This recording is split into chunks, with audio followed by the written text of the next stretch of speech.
I also want to take a moment to acknowledge that it's truly an honor to have Dr. Lautz here with us this morning to join our local association.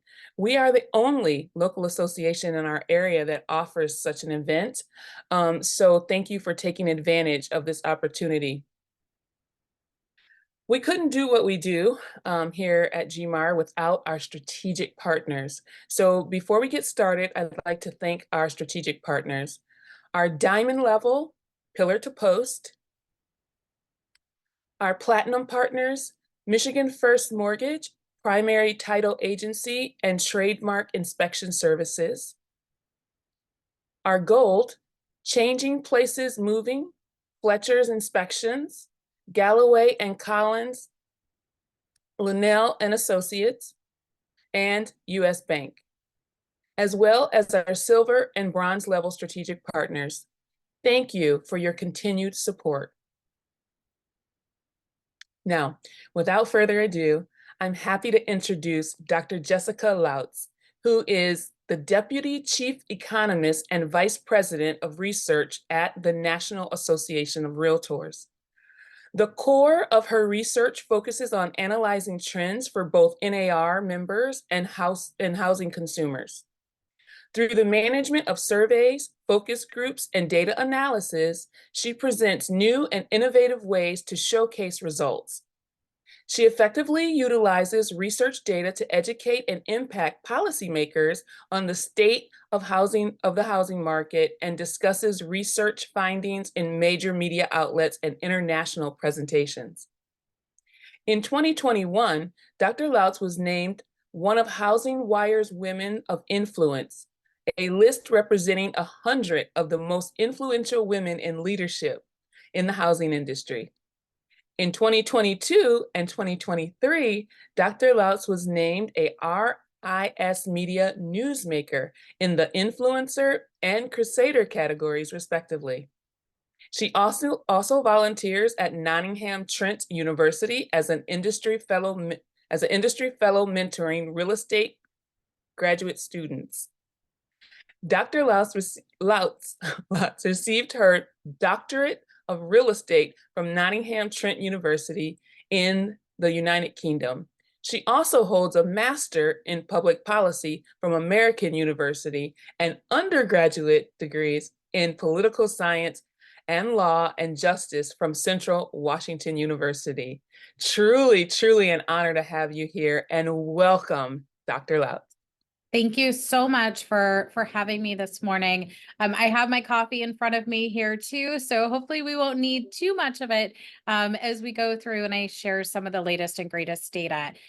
So I have been at NAR for a long time now, and we collect a ton of information on what is going on in the economy, and then how buyers and sellers are impacted by the changes in the broader economy.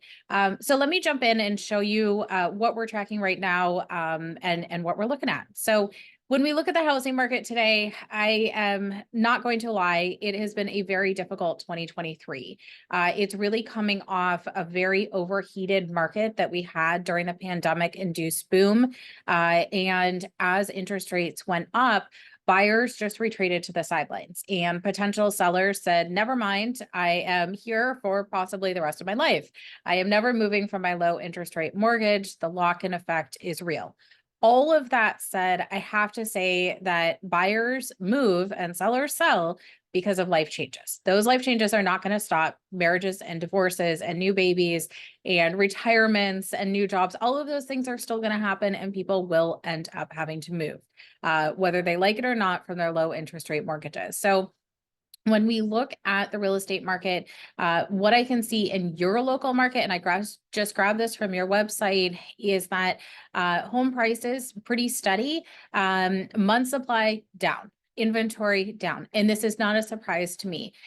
This is the only local data that I'm going to show in this presentation. So now I'm going to show you a nationwide scale and how this is comparing. So when we released the latest existing home sales last week, it was actually the year-end data, and it was the lowest home sales activity on a nationwide scale that we've had in 29 years, since 1995. So that just sparked a little question in my head of, okay, well, what did we look like in 1995? So if anyone remembers going to Blockbuster Video on the weekend, because there was no DVR, no streaming, and that didn't exist yet, that was 1995. So a very different time period. 2% of home buyers looking at homes online. Today, it's 100%. Like, no joke, it's everyone is looking at homes online. When we look at the population, big differences here.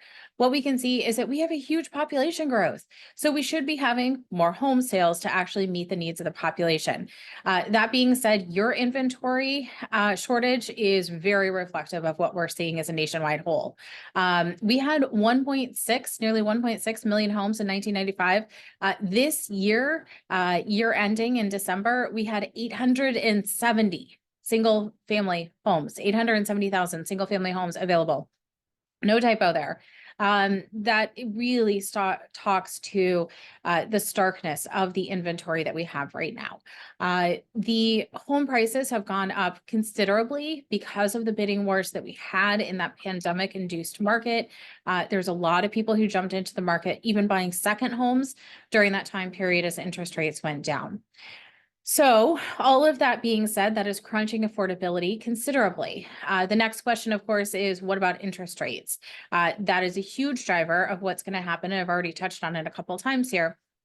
When we look at interest rates, what we are seeing, if we compare it to 1995, is actually they were higher than where they are today.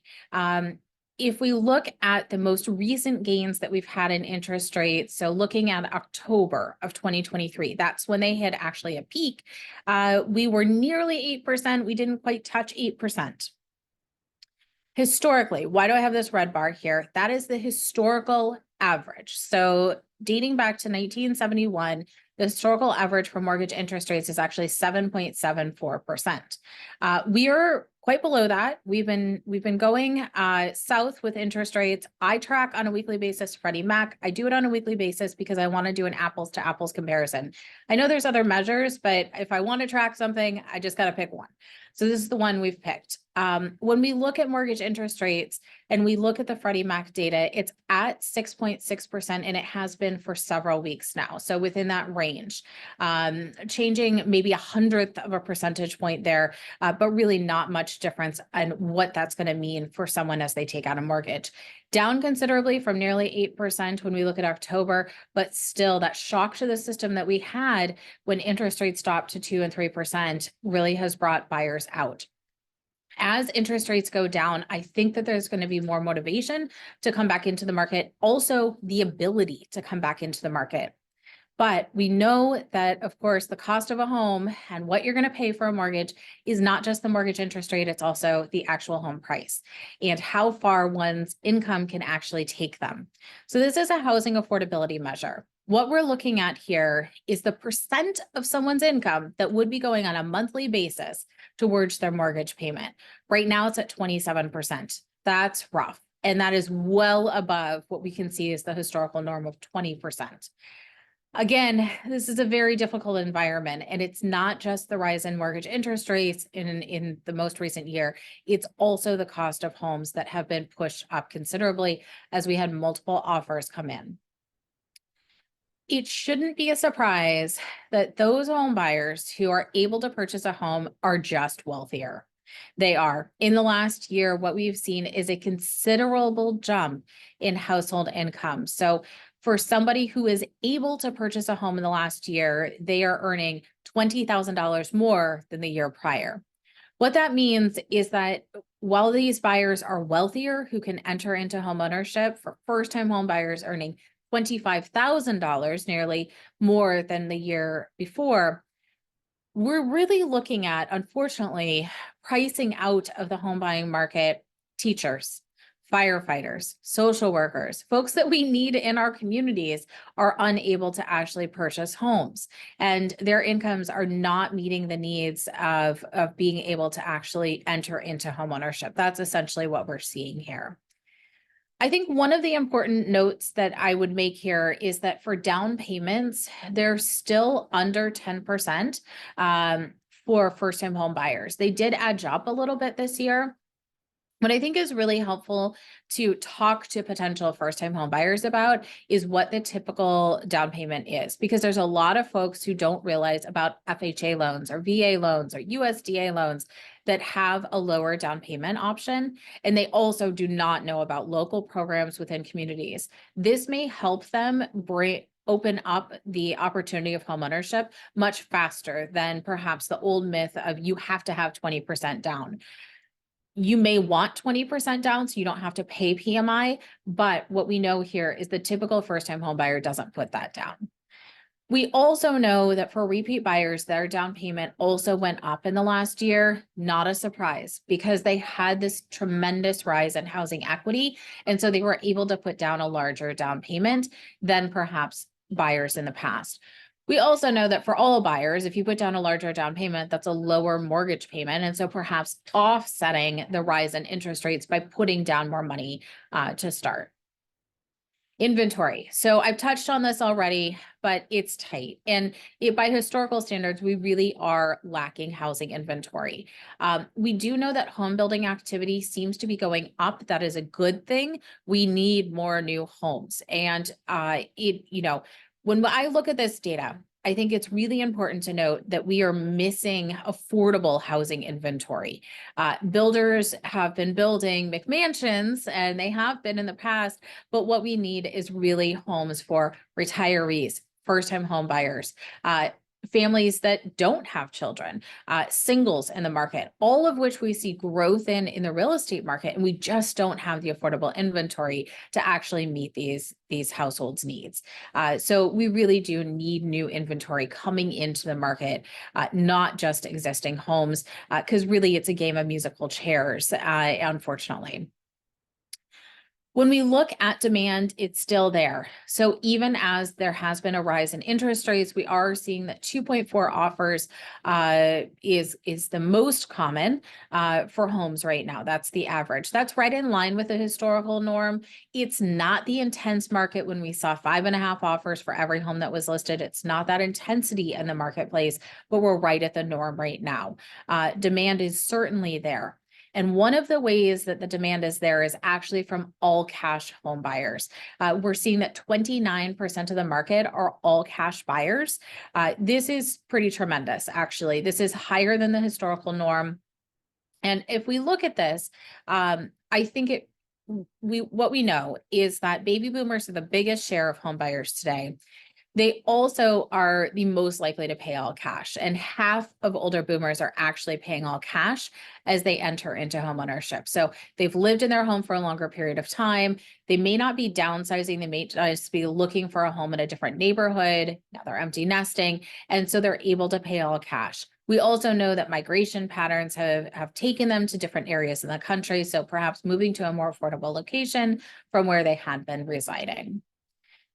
The other thing that I think is a really good thing in the real estate market, and something that I hear folks talking about, and it's a lot of misinformation to tell you the truth, is we don't see distressed sellers right now. We don't see short sales. We don't see foreclosures. It's a very small share of the market. It's 1 to 2% on a monthly basis.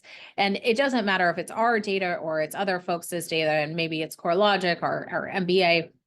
There's different measures of this. It's all tracking about the same at 1 to 2% of the market. So the good thing about having home sales activity that was really crunched due to a lack of inventory is that there's a bidding up of home prices. And that means it's a winner scenario for those homeowners. They've earned a lot of housing equity, and they have this housing equity. So even if there was a shock within that household that's unexpected, they likely would be selling their home and have housing equity to move on into a temporary rental situation, or even perhaps double up with family, but walk away from that situation probably a little bit okay financially. I want to talk a little bit about generations here. So I'm shifting gears quite a bit. So now I've talked a lot about market conditions. I want to go in and talk about, well, who in the world can buy a home? So we've talked about the all cash buyers and the crunch to affordability, the lack of inventory. Not a surprise, it's older buyers. Older buyers who have a lot of money are really the winners in today's housing market. So let's look at census data. This is the US population overall. It's the latest and greatest from census. It makes me sigh because their latest and greatest is 2022. But here we are because they're census. They're not as cool as us. We'll leave it at that. So when we look at this chart, this is all the generations. Visually, really quickly here, if you're looking at all these colors, the blue stands out because it's the biggest one. It's the millennial generation. There's more millennials than any other generation in this country today. There's a lot of them. When we look at this too, the other thing that stands out is right in the middle of the millennial generation. It's the median age of 35. That is the median age of a first-time home buyer today. Really importantly, if we look back at this in the 1980s, the median age of a first-time home buyer was in their late 20s, and now it's 35 years old. So they are older, they have more money. This is a different type of buyer. They could be looking at a family home as opposed to a small condo in the city. On a personal basis, this could mean that it's one less move that they're going to have in their lifetime because they're buying a home later in life. It also means about 8 years of lost housing equity this poor individual is purchasing. So it's great that they're entering into homeownership, but they are doing so at a later point. I don't have to go into a ton of detail because you all know why. It's things like rising rent. It's the inability to save when you are paying daycare costs and your own student loan debt, car, credit card, everything else just piles up and it makes it really difficult. And then they're encountering a home buying scenario where they have historic lows in housing inventory and rises in home prices. So this is crunching this generation. As we look at this, though, I want to give you some optimism because there's a lot of questions about, well, if we build all this inventory, isn't it going to be too much? It's not. And the reason why. If we look at this chart, what we can see here is just beyond those 35 years old, we can see this little population boom right there. Those are late 20s, early 30s. They are going to be looking for their first property. We are going to have a wave of young adults who are going to put a lot of pressure, and they already are, into the housing market. The other one that we have is Gen Zers. They are late teens, early 20s. You can see another population little boom right there. So we have these young adults who are coming through the pipeline who want to find a place to live. All right, let's shift on over on this chart. The yellow. Second biggest generation, baby boomers in the US today. So you can always feel the fighting between these generational pushes. I think every Instagram reel and TikTok video, if you're on these generational trends, those pushes are there. When we look at this generation, I want to give you a takeaway here. And this is right on the cusp. So this is 2022. If we're looking at this, and this is a little bit later than where our data is collected. So we're looking at data in 2023. Regardless, though, the median age of a repeat buyer in the market is 58 years old. At 58,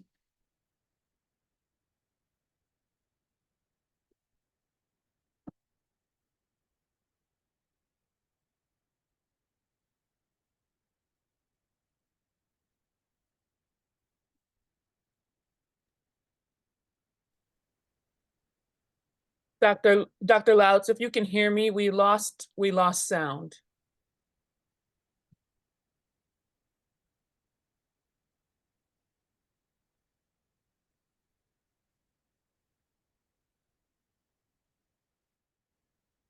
can you hear me on this? There we are. There we are. Okay. Probably not as good of a mic, so hopefully it's not horrible. Is it okay though? Yep, it's okay. Okay, sorry about that.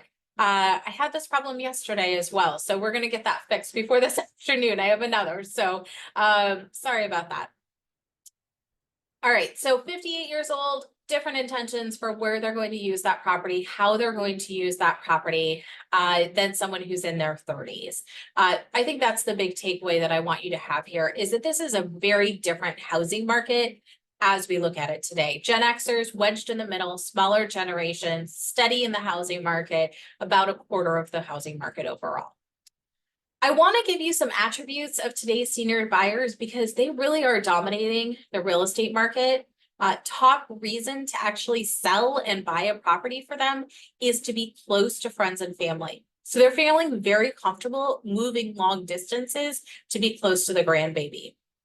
We also see that downsizing, not necessarily a trend that we're seeing, and they're buying a home that they plan on living in for 20 years as a baby boomer. So a long period of time, a long intention.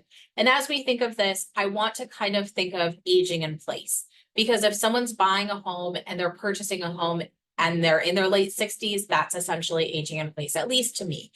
Maybe they'll live to 120. I say that every morning when I work out, I'm going to live to 120. So we'll leave it at that. They also are more likely today than they have been in the past to embrace things like smart home features and green features.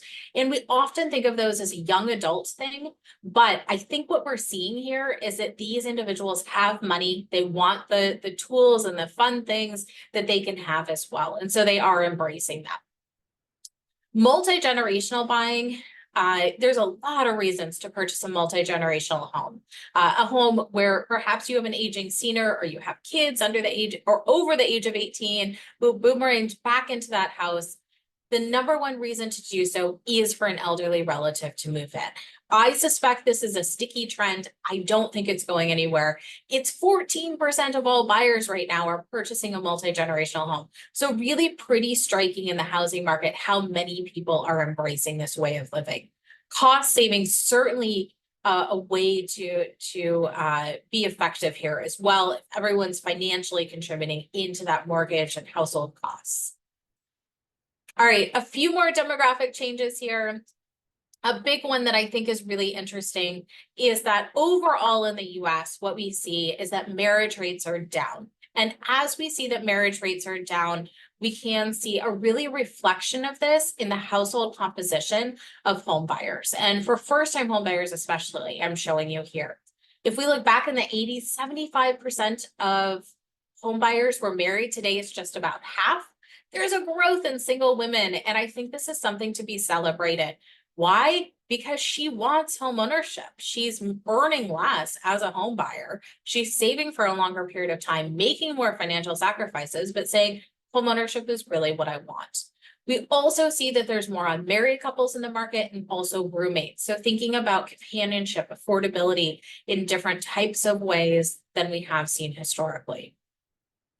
There is fewer home buyers who have children under the age of 18. So if we look back at 1985, 58% of home buyers have a child under the age of 18. Today is just 30%. As we see this shift, I think it's really striking. And the big question is, why are we seeing this? There's a couple of reasons here. One, we see more repeat buyers in the market, and those repeat buyers are older. So they could be empty nesters at this point. The other big thing too is that we do see more child-free families. So birth rates overall are down in the US, and so this is being reflected among home buyers. Kids also cost a lot of money. So perhaps that's something that's happening where we are seeing a reflection of someone's ability to purchase a home is easier because they're not paying for childcare costs as well. Regardless of the reason, why am I talking about this? Well, it's going to shift where people are looking for. It's going to change that preference for schools. The desire to be close to that perfect school district is shifting around here. And we do see this in the data over time. The big thing I would say too, and this is a much later note that I'm transitioning to in this next slide, but if we look overall in the US, 40% of US households do have children. 70%, about 70% have pets. Dogs, cats, they have pets. And we are seeing this is reflected in the data. So we're actually seeing a growth in home buyers who want to factor in their pet into their neighborhood choice. Where's the dog park? Where's the good walking trails? This is a growth. This is something that has changed in the last few years. A lot of adoption of pets overall. We are seeing that realtors are also citing this as something that is spurring home buying activity. All right, back to the office trend. Just a couple minutes here. I have a mishmash of data in this section, but I think it's important to just talk about how this is shifting and how this is really changing up home buying activity here. So let's look at this. The first is migration flow. We still see migration flow into affordable areas, into areas with good weather and favorable tax conditions. There's no getting away from this. This is something that's happening in the US today. With the growth in retirees, every single boomer this year, if they're going to have 60 as their youngest age they can possibly be as a baby boomer. It is a shift that we're going to see in the housing market, a continual shift. Something that is happening because of this is because people are moving long distances and because inventory is so tight, they may not be able to get to that home before that home is under contract. So we're still seeing a very considerable section of the market. This is coming out of COVID. We had no reason to collect this data before this, but a share of buyers are purchasing a property physically sight unseen. They're using a realtor in that process. That realtor is helping them through that process, but we are seeing that they are purchasing a home without physically stepping inside of it. I would say your big takeaway here as a realtor is to think about your virtual tours, your photos, your floor plans, all of that stuff still needs to be really good and shiny as it was during COVID because people are still embracing this trend. The other big thing when we think about migration flow and how all of this is happening is a lot of people moved during the pandemic very long distances away because they could. And commuting costs were not a consideration on the table. So we've actually seen that went down considerably in 2022, and now it's rebounded. It's not as high as we've ever seen it before. And I think the reason why, hybrid work settings. Not everyone's in the office 5 days a week, regardless of what CEOs want. Employees are still having this tug of war, and it seems to be they've settled on hybrid is the compromise that we've come to. And so with this, they're not in the office every day, but they are willing to come in and perhaps even commute longer distances because they're only doing it a few days a week. When we look at distance moved, also something that's being impacted here, historically, people stayed very close to home, moved 10 to 15 miles.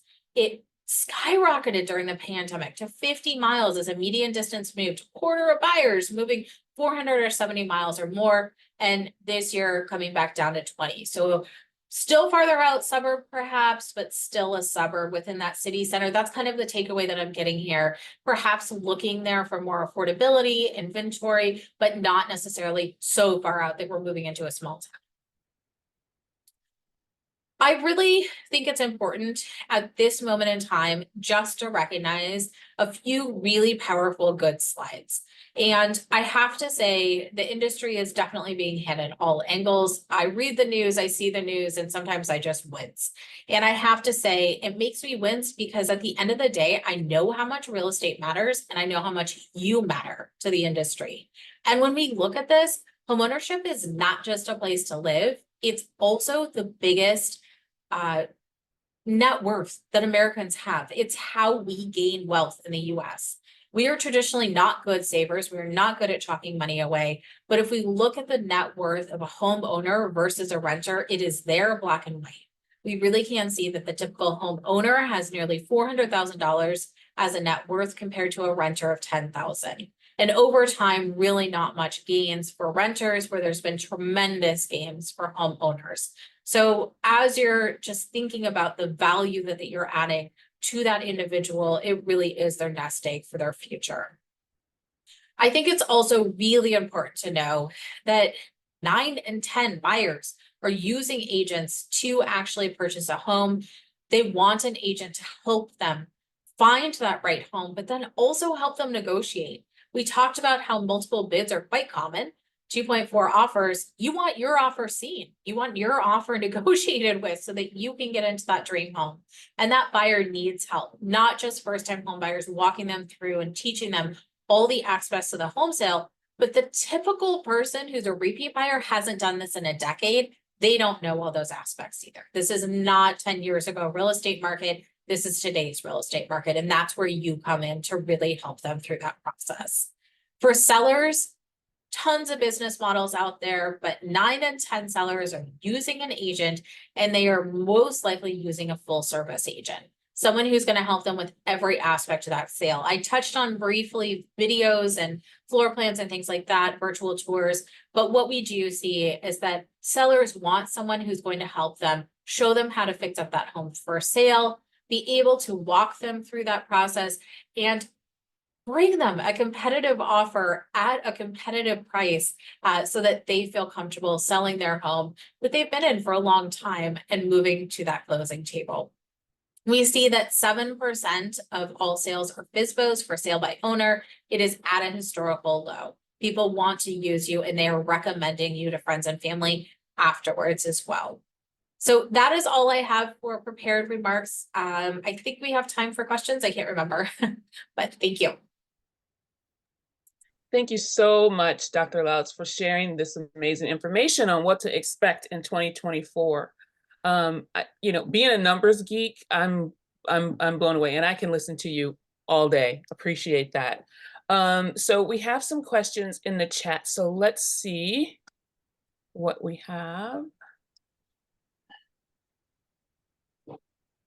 And Lucy, you're going to pull those out, yeah? I'm actually not seeing any questions in the chat right now. It looks like most of the comments were when we lost sound. Oh, James just put a question in the chat. It wasn't really. Oh no, that's not a question. Sorry. Wasn't really a question. Yeah, but it is. Let me turn that down. This is a perfect example of what NAR value is. And I want to remind people these days with some of the stuff we're hearing, that it's a bunch of BS. And this is where your dues go. And we are so lucky to have people like Jessica and Dr. Yoon that bring us this information. This is the value of NAR, people, and let's not forget it. Thank you. Thank you, James. So true. We have another. What do you believe is the best method of reaching? Dee, you're muted. Oh, am I muted? Oh, no, sorry. No. Got you Okay, now. can you hear me okay? Okay. We have a question in from Jay Sanders. What do you believe is the best method of teaching baby boomers and millennials, of reaching them? That's a solid question. Well, there's a lot of them. So working with millennials, I have to say, and with baby boomers, truly with all generations, the number one way that people are building their clientele is through recommendations, through good referrals, through people having a good experience with you. It's a word of mouth business. But I have to say, knowing anecdotally from realtors and my conversations with them, it's truly your interest too. So I give you a fluffy slide on pets. But if your jam is helping the pet shelter and really animal rescue, then promote that. Show that this is your value. This is your niche. You're going to help animal lovers, and there's a lot of them out there. So I think it's going beyond just the generations. People are going to hit every generation, and that buyer may be looking at different needs and have a different want out of their home. But if they have a good relationship with you, that's going to be consistent. And maybe you work with a boomer parent, but they have no plans of ever leaving their house. So ask them about their kids, ask them about their friends and family who they obviously want close to them. Great, great. And any other questions? Oh, yep. Kevin. Yes, good morning. So I read an article only yesterday. I can't remember if it was in Cranes or in the Times, and it was rather detailed. And I'm just curious as to what the answer might be in the aspect that many boomers are empty nesters who have been in their home for a period of time, are occupying, the otherwise what we would call single family homes that are of the biggest desirability for those 35-year-olds or the previous people. But because, they'd have to sell out of that house, buy in today's environment, there's perhaps the lack of home, but also the interest rate that they might have to pay, although they're cash. So the Kevin, whole total can everyone hear him? Mm-hmm. Oh dear. Okay.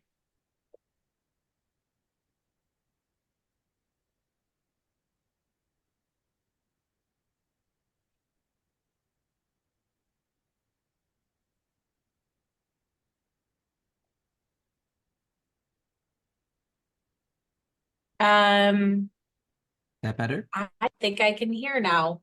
Oh, so I'm really happy to take any question. Oh, there you are. Okay. Okay, good. You hear me now? Yes. I feel like that Verizon commercial. Can you hear me now?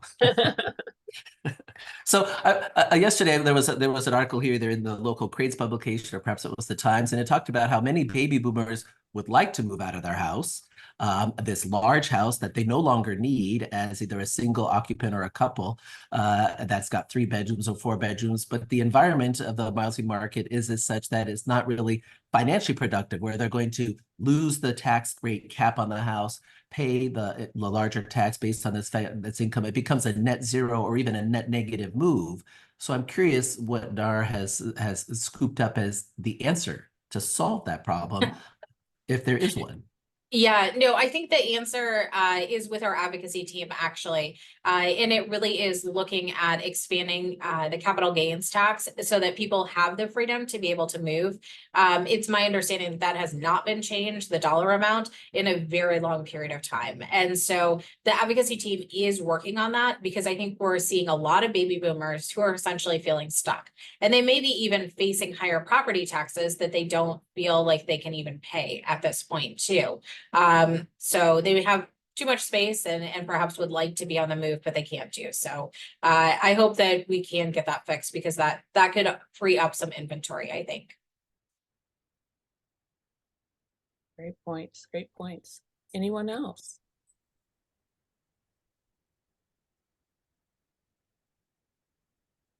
Okay, if we don't have any other questions, then I just want to, again, thank Dr. Lautz so much for sharing this information.